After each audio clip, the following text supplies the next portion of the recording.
കാണൂ പരസ്യരഹിതമായ ഏറ്റവും പുതിയ എപ്പിസോഡുകൾ. എന്നാ പിന്നെ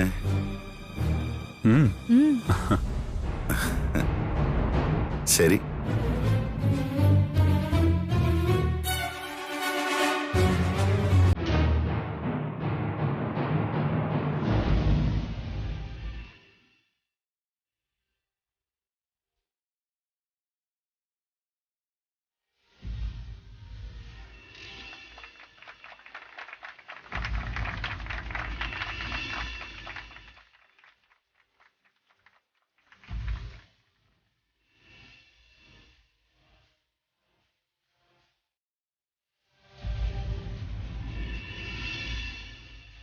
എല്ലാ പത്രത്തിലും നോട്ടീസ് വെച്ചിട്ടുണ്ടായിരുന്നു. അതുകൊണ്ട് അറിയേണ്ടവരെല്ലാം അറിയും. എന്റെ ഭാര്യയുടെ വീട്ടിലെ പത്രത്തിലും ഞാൻ പ്രത്യേകം പറഞ്ഞിട്ടുണ്ട് നോട്ടീസ് വെക്കണമെന്ന്. അതുകൊണ്ട് അവരെന്തായാലും അറിയാതിരിക്കില്ല. അങ്ങനെ അറിഞ്ഞിട്ടുണ്ടെങ്കിൽ സ്വന്തം മോന്റെ ക്ലിനിക്കിന്റെ ഉദ്ഘാടനത്തിന് അവര് വരേണ്ടതല്ലേ? ഒന്നുമല്ലെങ്കിലും ഇതേപ്പറ്റി പറയാനായിട്ട് ഇവരങ്ങോട്ട് പോയിരുന്നല്ലോ. പക്ഷെ ഈ പരിസരത്ത് പോലും അവര് വന്നിട്ടില്ല. അത്രയ്ക്ക് വാശിക്കാരിയാ സാറേ അവള്, ദുർവാശിക്കാരി. ഇന്ന് ചിലപ്പോ അവൾ അമ്പലത്തിൽ പോയി തേങ്ങ ഉടച്ച് കാണും, സ്വന്തം മോന്റെ സ്ഥാപനം പൊട്ടാൻ വേണ്ടി. ഇതുപോലെ ദുഷ്ടയായ ഒരു സ്ത്രീയെ ഞാൻ കണ്ടിട്ടില്ല അച്ഛാ. അതുകൊണ്ട് തന്നെ അവരെ കാണാൻ ഞാൻ പോകാത്തത്. പോയി കഴിഞ്ഞാ ഞാൻ എന്തെങ്കിലുമൊക്കെ വിളിച്ചു പറയും. അതുപോലെ തന്നെ ദിലീപേ, ഇവളുടെ അമ്മ എപ്പോഴെങ്കിലും വന്നു കഴിഞ്ഞാൽ അവരെ ഒന്ന് കാണണമെന്ന് പറഞ്ഞിട്ടുണ്ട്. അവരുടെ കരണത്തടിക്കാൻ നിനക്കൊന്നും തോന്നരുത്. ഞങ്ങളെ മോളെ നോവിക്കാതെ വളർത്തിയത്. എന്നിട്ട് എന്റെ മോളെ മാത്രമല്ല, നിന്റെയും കരണത്തടിച്ചു. നിന്റെ അമ്മയെന്ന് പറയുന്നവൾ. അത് മറക്കാനും പൊറുക്കാനും ഒന്നും പറ്റത്തില്ല. ഇവൻ MBBS എടുത്ത് നല്ല നിലയിലേക്ക് പോയതില്ലേ ഇവന്റെ അനിയത്തിമാർക്ക് അസൂയ. മൂത്തവള് പാവ, പക്ഷെ ഇളയൊരുത്തിയുണ്ട്, അമ്മയുടെ ഫോട്ടോ സ്റ്റാറ്റ്. അവളുടെ നാവി എന്ന് പറഞ്ഞത് കേട്ടാലുണ്ടല്ലോ ഒരു മനുഷ്യർക്കും സഹിക്കത്തില്ല സാറേ. അതിൽ വക്കീലിന്റെ ഭാഗത്തും പരാജയമുണ്ടല്ലോ. എന്ത് പരാജയോ സാറേ? എനിക്ക് ഒരു വോയിസും ഇല്ലാത്ത വീടാത്. ദേ ഇവനറിയാം അതിനെപ്പറ്റിയെല്ലാം. പിന്നെ ഇത്രയും കാലം ഒന്നിച്ച് ജീവിച്ചത് തന്നെ ആരുടെയൊക്കെ ഭാഗ്യം കൊണ്ട്. എന്റെ അച്ഛനും അമ്മയും പോലും ഇവന്റെ അമ്മ സ്വാധീനിച്ചു കഴിഞ്ഞു. ഇപ്പൊ എന്തായി? അവർക്കാർക്ക് എന്നെ വേണ്ട. ഞാൻ ശത്രു. ഞാനിപ്പോ ഒറ്റപ്പെട്ടു പോയി. അതാണ്. ആര് പറഞ്ഞു അച്ഛൻ ഒറ്റപ്പെട്ടു പോയിന്ന്? ഇനിയിപ്പൊ അച്ഛന്റെ സഹായത്തിന് ഞങ്ങളുണ്ട്. പറഞ്ഞ പോലെ വക്കീൽ എന്തിനാ ഒറ്റയ്ക്ക് താമസിക്കുന്നത്? ഇവിടെ ഒന്ന് താമസിച്ചാ പോരെ? ഏയ്, അതൊന്നും വേണ്ട സാർ. ഇടയ്ക്കൊക്കെ ഞാനിവിടെ ഒന്ന് താമസിച്ചോളാം. ഇവർക്ക് അങ്ങോട്ടും വന്ന് താമസിക്കാലോ. ആ, എന്നാ പിന്നെ നിങ്ങളുടെ ഇഷ്ടം. ദേ ദിലീപേ, അമ്മയും പെങ്ങന്മാരെയും ഇങ്ങോട്ട് ക്ഷണിച്ചു വരുത്തിയിട്ട് എന്റെ മോളെ ഇൻസൾട്ട് ചെയ്താ പിന്നെ ഞാൻ വരുന്നത് വേറൊരു രൂപത്തിലായിരിക്കും. ഞാൻ എന്റെ മോളെയൊക്കെ കൂട്ടിക്കൊണ്ട് പോവുകയും ചെയ്യും. അതിനുള്ള അവസരം ഞാൻ ഉണ്ടാക്കില്ല. പറയാൻ പാടില്ലാത്തതാണ്, എങ്കിലും ഇത്രയും സംസാരിച്ച സ്ഥിതിക്ക് ഞാനത് പറയാം. ഇവന്റെ മിടുക്കുകൊണ്ട് MBBS എടുത്തപ്പോ ഇവനെ ഡോക്ടറാക്കാൻ വേണ്ടി ഇവന്റെ അമ്മ കഷ്ടപ്പെട്ടത് വെറുതെയൊന്നും അല്ല. ഇവൻ നല്ലൊരു ഡോക്ടറായിട്ട് കുറച്ചു കാലം കല്യാണം നടത്താതെ മുന്നോട്ട് കൊണ്ടുപോകണം. എന്തിനാ? ഇവന്റെ വരുമാനം എടുത്ത് ഇളയവളെ കെട്ടിച്ചയക്കാൻ. ഇതൊക്കെയാണ് അവളുടെ മനസ്സിൽ. അതൊക്കെ നിലച്ചു പോയതിന്റെ ദേഷ്യമാണ് ഇപ്പൊ നയനമോളോട് അവള് കാണിക്കുന്നത്. അതൊക്കെ അവരൊക്കെ കൈവച്ചാ മതി, ഇങ്ങോട്ടെടുക്കണ്ട. എന്നാ പിന്നെ എല്ലാരും വാ, നമുക്ക് എന്തെങ്കിലും കഴിക്കാം. ശരി മോളെ. ശരി, വക്കീൽ വാ. ഞാൻ വരുന്നു.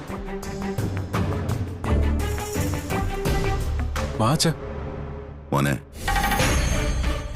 അവരഹങ്കാരം കാണിക്കുന്നത് കോടികൾ മുടക്കിയിട്ടാ. ഇനിയും നിനക്ക് നയനെ കൊണ്ട് നേട്ടങ്ങളുണ്ടാവും. അത് മനസ്സിലാക്കിയിട്ട് നിൽക്കേണ്ട രീതിയിൽ നീ നിൽക്കണം. നിന്റെ ഭാവിയ ഇനി നീ നോക്കേണ്ടത്. അത്രേ ഉള്ളൂ അച്ഛാ.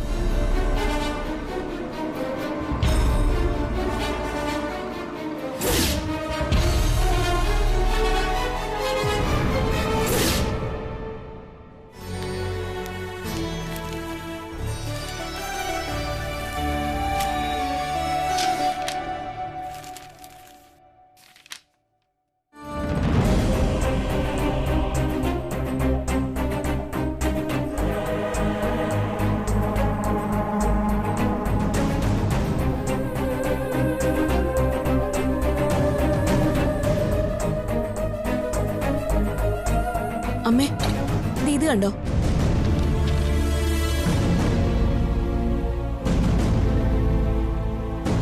അവളുടെ പേരാണ് ക്ലിനിക്കിന്, നയന ക്ലിനിക്. അവളുടെ അച്ഛനല്ലേ കെട്ടിടം ഉൾപ്പെടെ എല്ലാം വാങ്ങിക്കൊടുത്തത്. പിന്നെ അവളുടെ പേരിടുന്നതിൽ എന്താ തെറ്റ്? ഏട്ടനൊരു സ്ഥാപനം തുടങ്ങുമ്പോഴേ അതിന് അമ്മയുടെ പേര് തന്നെയായിരുന്നു ഇടേണ്ടത്. എനിക്ക് അങ്ങനെയുള്ള ആഗ്രഹമൊന്നും ഇല്ല മോളെ. കല്യാണം കഴിഞ്ഞാല് ഭാര്യയും ഭർത്താവുമാണ് പിന്നെ ഒന്നിച്ചു കഴിയേണ്ടത് ജീവിതകാലം മുഴുവൻ. അതുകൊണ്ട് ഭാര്യയ്ക്ക് മുൻഗണന കൊടുക്കേണ്ടത്. മിക്ക വീട്ടിലും അടിയും വഴക്കൊക്കെ ഉണ്ടാവുന്നത് ഈ ഒരു കാര്യം പറഞ്ഞിട്ടാ. ഇവിടെ ഈ ഒരു കോംപ്ലക്സിന്റെ ആവശ്യമൊന്നുമില്ല. ഇതിനകത്ത് ഇനാഗ്രേഷന്റെ സമയം പറഞ്ഞിട്ടുണ്ട്. അത് കഴിഞ്ഞുപോയി കാണുമല്ലോ. കഴിഞ്ഞു. അതിന് തൊട്ടു മുമ്പെങ്കിലും ഏട്ടന് അമ്മയൊന്ന് വിളിക്കായിരുന്നു. എന്തിനാ വിളിക്കുന്നത്? അവനെന്നെ വിളിക്കുകയാണെങ്കിൽ അവന്റെ പെണ്ണ് അവനെ കുറ്റപ്പെടുത്തും, വഴക്ക് പറയും. പിന്നെ നയനയുടെ ബന്ധുക്കളൊക്കെ വന്നിട്ടുണ്ടെങ്കിൽ അവർക്കാർക്ക് ഇഷ്ടപ്പെട്ടിട്ടല്ലല്ലോ ഈ വിവാഹം നടത്തിയിരിക്കുന്നത്.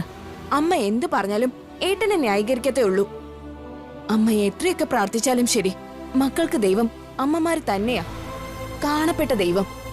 അവരെ വേദനിപ്പിച്ചിട്ട് എന്ത് കർമ്മം തുടങ്ങിയാലും അത് 8 നിലയിൽ പൊട്ടത്തേ ഉള്ളൂ. അങ്ങനെയൊന്നും പറയാതെ മോളെ. പിന്നെ എങ്ങനെയാ പറയേണ്ടത്? അമ്മ കണ്ടോ ഇതൊക്കെ എവിടെ ചെന്ന് അവസാനിക്കുന്നു?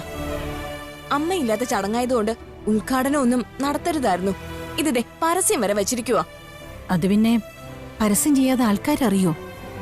നല്ല ഡോക്ടറാണെങ്കിലേ പരസ്യത്തിന്റെ ഒന്നും ആവശ്യമില്ല. ആൾക്കാര് താനെ വന്നോളൂ.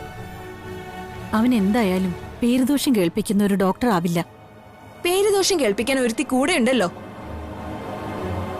ഡോക്ടർ ആയാലും ഏത് പ്രൊഫഷനിൽ വർക്ക് ചെയ്യുന്നവരായാലും മനസ്സമാധാനം കിട്ടണം അമ്മേ. എങ്കിലേ സ്വന്തം ജോലിയിൽ ശ്രദ്ധിക്കാനും വിജയിക്കാനും പറ്റൂ. ഇവളെ പോലൊരു ഭാര്യ കൂടെയുള്ളപ്പോ അത് കിട്ടുമെന്ന് അമ്മയ്ക്ക് തോന്നുന്നുണ്ടോ? മോള് പറഞ്ഞത് ശരിയാ.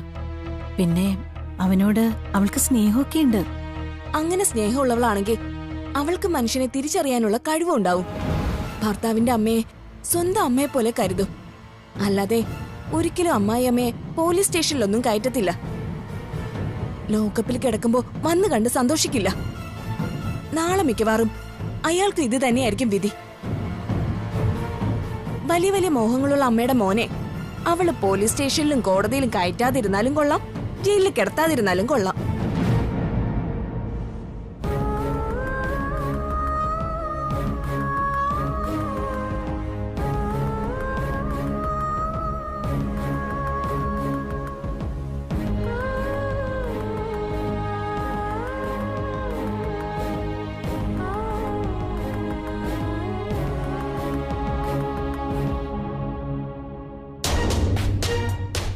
നാട മുറിച്ചത് 2 അച്ഛന്മാരും കൂടിയാ.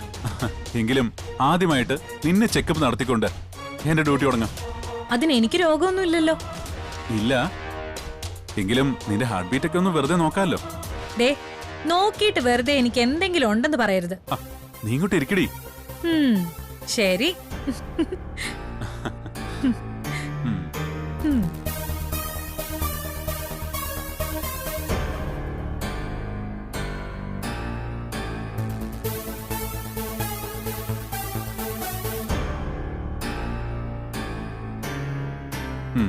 കുഴപ്പമൊന്നുമില്ല, നോർമലാ. ഇനി ബി പി നോക്കാം. അയ്യോ,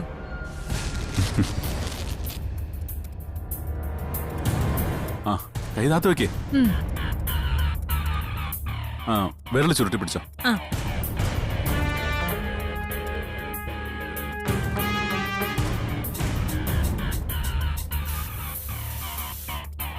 85/120.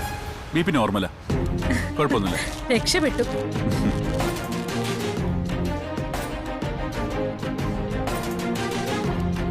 ഇനി ഡോക്ടർ ഒന്ന് നോക്കിയേ. ഏയ്, അതിന്റെ ഒന്നും ആവശ്യമില്ല.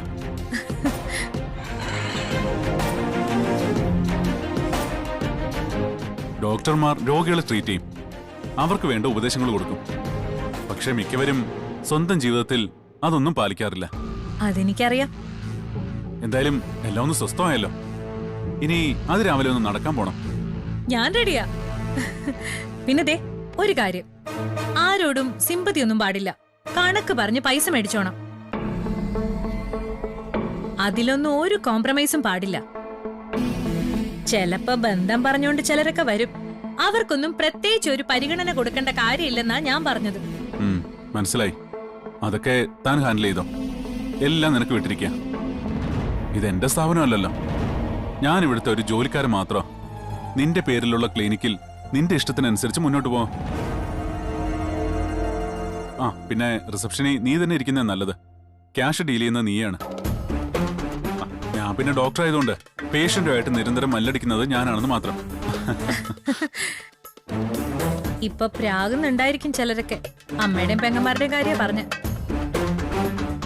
വീടുകളിൽ ഇടുന്ന പത്രത്തിൽ നോട്ടീസ് വെച്ചിട്ടുണ്ടെന്നല്ലേ പറഞ്ഞത്. അമ്മ അത് കണ്ടു കാണും. എന്നിട്ട് പോലും ഒന്നും വിളിച്ചില്ല. എന്തിനാ വിളിക്കുന്നേ? അവരെയൊക്കെ അവോയ്ഡ് ചെയ്ത് ജീവിച്ചാൽ തന്നെ ഐശ്വര്യം തോന്നും. ആ വീട്ടിനകത്ത് താമസിച്ചപ്പോ എന്തൊരു ശ്വാസം മുട്ടലായിരുന്നെന്നറിയാവോ? ദിലിയേട്ടന്റെ വീട്ടിൽ ദിലിയേട്ടന്റെ അച്ഛൻ മാത്രമേ പോസിറ്റീവായിട്ടുള്ളൂ. ബാക്കി എല്ലാരും പക്ക നെഗറ്റീവാ. അമ്മയുടെ അടുത്തേ ഇങ്ങനെ ഒരു സ്ഥാപനം തുടങ്ങാൻ പോകുന്നെന്ന് പറഞ്ഞു ചെന്നപ്പോ കരണത്തടിച്ചാ പറഞ്ഞു വിട്ടത്. അതൊന്നും മറക്കണ്ട.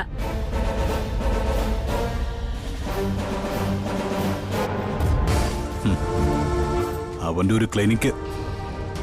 ഞാൻ ആ സുനിലിനെ കൊണ്ടുപോയി എല്ലാം തല്ലി പൊട്ടിക്കട്ടെ. എന്തിനാ അങ്ങനെയൊക്കെ ചെയ്യുന്നത്? പിന്നെ എനിക്കിതൊക്കെ കേട്ടിട്ട് രക്തം തിളയ്ക്കുന്നു. എന്തുമാത്രം കഷ്ടപ്പെട്ട് പഠിപ്പിച്ചതാ അവനെ. ചോര നീരാക്കിയത് മുഴുവൻ അവന് വേണ്ടിയായിരുന്നില്ലേ തന്റെ അമ്മ. എന്നിട്ട് ഈ രീതിയിലേക്ക് സംസാരിക്കാൻ പെരുമാറുകയും ചെയ്യുന്നത് തെറ്റല്ലേ ദിയ?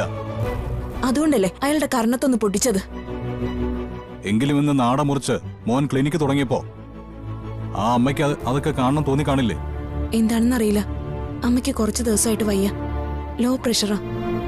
അങ്ങനെയാണെങ്കിൽ അമ്മയെ പരിശോധിച്ചുകൊണ്ട് വേണമായിരുന്നു അവൻ ആ ക്ലിനിക്ക് തുടങ്ങാൻ. സത്യം പറയാലോ, സാധാരണ അച്ഛനമ്മമാര് പെൺമക്കള് വളർന്നു കഴിഞ്ഞാ അവരെയായിരിക്കും കൂടുതൽ ശ്രദ്ധിക്കുന്നത്. അമ്മ എല്ലാവരെയും ഒരുപോലെയാണ് കണ്ടിരുന്നെങ്കിലും കൂടുതൽ ശ്രദ്ധ കൊടുത്തിരുന്നത് ഏട്ടനാ. വീട്ടിൽ വന്നിട്ട് ഹോസ്റ്റലിലേക്ക് പോകുമ്പോ പിന്നെ അയാൾ 1 മാസം കഴിഞ്ഞിട്ടേ വരത്തുള്ളൂ. ആദ്യമൊക്കെ ആഴ്ചയോടാഴ്ച വരുമായിരുന്നു. പിന്നീട് അതൊന്നും ഇല്ലാതായി. ആ സമയത്ത് അമ്മ മോന്റെ ശരീരം കേടാവാതിരിക്കാൻ 1 മാസത്തേക്കുള്ളതെല്ലാം ഒരുക്കി കൊടുക്കും. പിന്നെ പൈസയ്ക്കൊന്നും ഒരു കുറവും വരുത്തിയിട്ടില്ല. ബാങ്കിൽ നിന്നും ലോൺ എടുത്തിട്ടുള്ളത് കൂടുതൽ അയാൾക്ക് വേണ്ടിയാ. താനിതൊക്കെ എന്നോട് പറഞ്ഞിട്ടുള്ളതല്ലേ? ഇനി അത് വീണ്ടും വീണ്ടും പറഞ്ഞാ ഞാനിപ്പോ പറഞ്ഞതങ്ങ് ചെയ്യും. നേരെ കയറി ചെന്ന് അവന്റെ കെട്ടിയോളുടെ മുന്നിലിട്ട് ഞാൻ അവനെ ശരിക്കും തല്ലുകയും ചെയ്യും. അവന്റെ സാധനങ്ങളൊക്കെ പുറത്ത് വാരിയിടുകയും ചെയ്യും. നന്ദികേട് എനിക്ക് സഹിക്കാൻ പറ്റില്ല ദിയെ. അതെനിക്ക് വെച്ച് പൊറപ്പിക്കാൻ പറ്റില്ല. ഇനി ഞാനൊന്നും വന്ന് പറയുന്നില്ല. പറഞ്ഞു കഴിഞ്ഞാ തല്ലാനും കൊല്ലാനും ഇറങ്ങി പുറപ്പെടുമല്ലോ. അമ്മയെന്ന് വിളിക്കാൻ ഒരാളുള്ളത് ഒരു ഭാഗ്യമാണ് ദിയെ. അതില്ലാത്തവനെ അതിന്റെ നഷ്ടം മനസ്സിലാവും. ഇന്നും എന്റെ നെഞ്ചിനകത്ത് ചോര പൊടിയും അമ്മയെക്കുറിച്ച് ഓർത്താൽ. പിന്നെ ഹൃദയം കുത്തി നോക്കുന്ന വേദനയാ എനിക്ക് എന്റെ അമ്മയും അച്ഛനും ഒക്കെ. അതൊരു 5 വയസ്സുകാരന്റെ വേദനയാ. അത്രയേ അവരുടെ സ്നേഹം കിട്ടാനുള്ള ഭാഗ്യം ഉണ്ടായിട്ടുള്ളൂ. എന്നാൽ ഇവിടെ 10-24 വയസ്സ് വരെ മോനെ അടക്കി പിടിച്ചുകൊണ്ട് നടന്ന ഒരു അമ്മയല്ലേ തന്റെ അമ്മ. എന്നിട്ടാണ് അവൻ ഇങ്ങനെയൊക്കെ ചെയ്തിരിക്കുന്നത്. ഞാൻ പറഞ്ഞല്ലോ, എന്റെ വീട്ടില് 2 ആണുങ്ങളാ ഉണ്ടായിരുന്നത്. എന്റെ ആങ്ങളെയും എന്റെ അച്ഛനും. സാധാരണ വീടൊക്കെ അവരുടെ ബലത്തിലാ മുന്നോട്ട് പോകുന്നത്. എന്നെ ഈ 2 പേരും ഉണ്ടല്ലോ, എന്റെ വീടിനും എന്റെ അമ്മയ്ക്കും ഞങ്ങൾക്കും ഒരു ബാധ്യതയാ. പട്ടിണി കിടന്നാലും വേണ്ടില്ല, ഇനി അവരൊന്നും വേണ്ട ഞങ്ങൾക്ക്.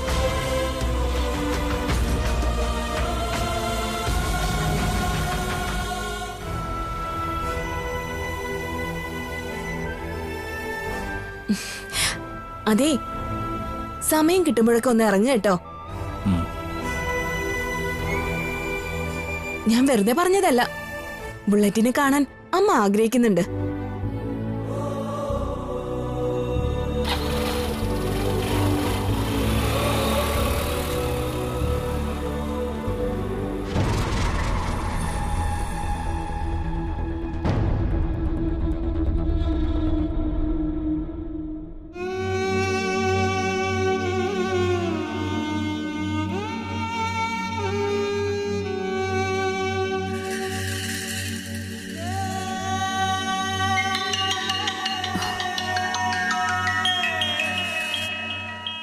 ഇയാളുടെ പേര് പോലും ഞാൻ ഡിലീറ്റ് ചെയ്തതാണല്ലോ.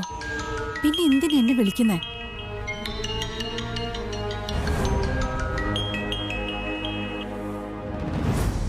ഹലോ, ഞാനാണ് നിന്റെ മുൻ ഭർത്താവ് അഡ്വക്കേറ്റ് വിജയകുമാർ. നിങ്ങളുടെ പേര് പോലും ഞാൻ ഇതിനകത്തുനിന്ന് ഡിലീറ്റ് ചെയ്തതാ. പിന്നെ എന്തിനാ വിളിക്കുന്നത്? അതൊക്കെ നീ എന്തെങ്കിലും ചെയ്യ്. ഇപ്പൊ ഞാൻ വിളിച്ചതേ, ഇന്ന് നിന്റെ മോന്റെ ക്ലിനിക്കിന്റെ ഉദ്ഘാടനമായിരുന്നു. ഞാനും എന്റെ മരുമോളുടെ അച്ഛനും കൂടിയാണ് നാട മുറിച്ചത്. ആയിക്കോട്ടെ, അതിന്റെ സന്തോഷം സ്വയം അങ്ങ് ആസ്വദിച്ച പോരെ, എന്നെ വിളിച്ചു പറയണോ? അല്ല, നീ അവനെ വളരെ കഷ്ടപ്പെട്ട് ബുദ്ധിമുട്ടി വളർത്തിയ അമ്മയല്ലടി. അപ്പൊ നിന്നെ കാര്യങ്ങളൊക്കെ അറിയിക്കണ്ടേ? എനിക്കൊന്നും അറിയണമെന്നില്ല. എടി ഭാഗ്യലക്ഷ്മി, മക്കളെ മൂന്നിനെയും ജീവിതകാലം മുഴുവൻ അടക്കി പിടിക്കാന്ന് നീ കരുതി. പക്ഷെ നീ ഏറ്റവും കൂടുതൽ സ്നേഹിച്ച മോൻ ഇപ്പൊ ഇഷ്ടം അവന്റെ അച്ഛനെ ആടി. ഇപ്പോ മരുമോൾക്ക് ഞാനെന്ന് പറഞ്ഞ ഭയങ്കര ജീവന. നാട മുറിക്കുന്ന സമയത്ത് നയനയുടെ അച്ഛൻ തന്നെ മുറിച്ചോന്ന് ഞാൻ പറഞ്ഞതാ. പക്ഷെ നയനയ്ക്കായിരുന്നു നിർബന്ധം ഞാനും കൂടി നാട മുറിക്കണമെന്ന്. ഇപ്പൊ ഞാൻ എന്റെ മോന്റെ മരുമോളുടെ അച്ഛനാടി. പക്ഷെ നീ വെറും അന്യ. നിനക്കൊരു രോഗം വന്നാ പോലും മകനാണ് ഡോക്ടർ എന്ന് കരുതി തന്റെ ഇടത്തോടെ നിനക്ക് ആ ഹോസ്പിറ്റലിൽ കയറി ചെല്ലാൻ പറ്റില്ല. ഇതേ വിധിയാണ്, കാലത്തിന്റെ വിധി. നിന്റെ ഒടുക്കത്തെ അഹങ്കാരത്തിന് ദൈവം തന്ന ശിക്ഷ. വച്ചിട്ട് പോടോ. ഞാൻ മക്കളെ വളർത്തിയതേ നാളെ അവരെന്നെ സഹായിക്കുമെന്ന് പറഞ്ഞല്ല. ഒരമ്മയുടെ കടമയാ ഞാൻ ചെയ്തത്. അത് ചെയ്യാതെ മദ്യപിച്ചും പെണ്ണ് പിടിച്ചും നടന്നിട്ട് എന്നോട് സംസാരിക്കണോ താൻ? മേലിൽ എന്നെ വിളിച്ചേക്കരുത്, നാണം കെട്ടവൻ.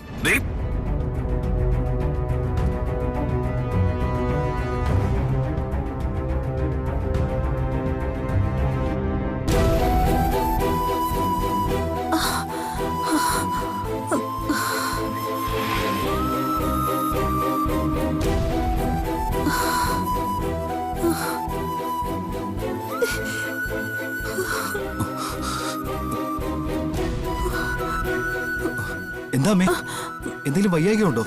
കുഴപ്പമൊന്നുമില്ല മോനെ. അഡ്വക്കേറ്റ് വിജയകുമാർ ഇപ്പൊ വിളിച്ചത്. ഇന്ന് ക്ലിനിക്കിന്റെ ഉദ്ഘാടനം കഴിഞ്ഞല്ലോ. അവിടെ അയാളും നയനയുടെ അച്ഛനും കൂടി നാട് മുറിച്ചത്. അത് പറഞ്ഞിട്ട് സന്തോഷിക്കാനാ വിളിച്ചത്. അമ്മയെ ഒഴിവാക്കിയിട്ട് അയാളെ കൊണ്ടുവന്ന് നാട മുറിപ്പിച്ചു അല്ലേ?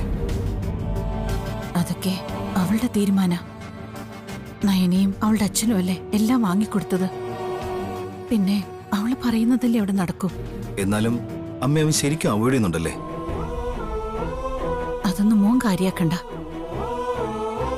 അതുപോലെ ഇടയ്ക്കിടയ്ക്ക് ഇങ്ങോട്ട് വരികയും വേണ്ട. ഇനി അതിന്റെ പേരിൽ ഒരു തലവേദന ഉണ്ടായാൽ അത് സഹിക്കാൻ പറ്റില്ല മോനെ. അമ്മയ്ക്ക് വയ്യാത്തോണ്ടാ ഞാൻ ഇങ്ങോട്ട് വന്നത്, എങ്ങനെയുണ്ടെന്ന് അറിയാൻ. രാവിലെ എഴുന്നേക്കുമ്പോ ഒരു തലചുറ്റലുണ്ടായി. തലയ്ക്കകത്ത് വല്ലാത്തൊരു ഭാര. എന്നാ പിന്നെ ഒരു ഡോക്ടറെ കാണാത്തെന്താ? അതിന്റെ ഒന്നും ആവശ്യമില്ല മോനെ. പഴയ പോലെ തന്റെ അടുത്തോട് പുറത്തേക്ക് ഇറങ്ങാനൊന്നും ഇപ്പൊ കഴിയുന്നില്ല. മനസ്സെന്തോ ഒരടിച്ച പോലെ. നിരന്തരം തിരിച്ചടികൾ ഉണ്ടാവുമ്പോ മനുഷ്യർക്കൊരു പക്ഷേ അങ്ങനെ ചില മാറ്റങ്ങൾ ഉണ്ടായേക്കാം. അമ്മ ഇടയ്ക്കൊക്കെ ദീപയ്ക്കൊപ്പം പോയി താമസിക്കേ. അവിടെ രചനയുണ്ടല്ലോ. അല്ലെങ്കിൽ എല്ലാവർക്കും കൂടി ഒന്നിച്ച് താമസിക്കാലോ. അപ്പൊ രണ്ട് വീടിന്റെ വാടക കൊടുക്കണ്ടല്ലോ. ഇനി അതല്ല, അവിടെ സൗകര്യമില്ലെന്ന് തോന്നുവാണെങ്കിൽ ഞാൻ നല്ലൊരു വീട് എടുത്തു തരാം. ഇപ്പൊ തന്നെ മോൻ ഒരുപാട് ബുദ്ധിമുട്ടുന്നുണ്ട്.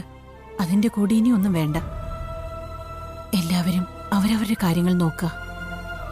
രചനയ്ക്കൊപ്പം കുട്ടികളെ പഠിപ്പിക്കാൻ പോകുന്നോണ്ട് ദീപയ്ക്കും അത്യാവശ്യം പൈസയൊക്കെ കിട്ടുന്നുണ്ട്. പിന്നെ മോന് നല്ലൊരു തുക മോളുടെ അക്കൗണ്ടിൽ ഇട്ടുകൊടുത്തിട്ടുണ്ടല്ലോ. എന്റെ സമ്പാദ്യത്തിന് നല്ലൊരു പങ്ക് ദീപയുടെ പേര് മാറ്റി എന്താന്നാ ഞാൻ ആലോചിക്കുന്നത്. അയാൾ ഒരിക്കലും അനാവശ്യമായിട്ടൊന്നും ചെലവാക്കില്ല. പക്ഷേ എന്റെ അമ്മയും പെങ്ങന്മാരും പണം കൈകാര്യം ചെയ്താ അത് കണ്ണടച്ച് തുറക്കുന്നതിന് മുമ്പ് തീരും. അതൊന്നും വേണ്ട മോനെ. ഒന്നിച്ച് ജീവിക്കാൻ കഴിയുകയാണെങ്കിൽ ഇനി എന്റെ മോൾക്ക് വേണ്ടി പണം ചെലവാക്കിയാൽ മതി. ഞാനൊരു പെൺകുട്ടിയായിട്ട് ഒന്നിച്ച് ജീവിക്കുന്നെങ്കിൽ അത് ദീപയായിട്ടായിരിക്കും. അതിലിനി മാറ്റമൊന്നുമില്ല. ഒരു പൊട്ടിത്തെറി എന്തായാലും ഞാൻ പ്രതീക്ഷിക്കുന്നുണ്ട്. പ്രത്യേകിച്ച് ചാരുവിന്റെ കല്യാണം കഴിയുമ്പോൾ അവനെയാണ് പേടിക്കേണ്ടത്, കാർത്തിയെ. അവൻ കള്ളത്തരം കണ്ടുപിടിക്കാൻ മിടുക്കനാ. അവനെ സഹായിക്കാൻ ഇവിടെ കുറെ ചെറുപ്പക്കാരും ഉണ്ടല്ലോ. ഞങ്ങളെ ഫോളോ ചെയ്താ പെട്ടെന്ന് അവർക്ക് കിട്ടേണ്ടത് കിട്ടും.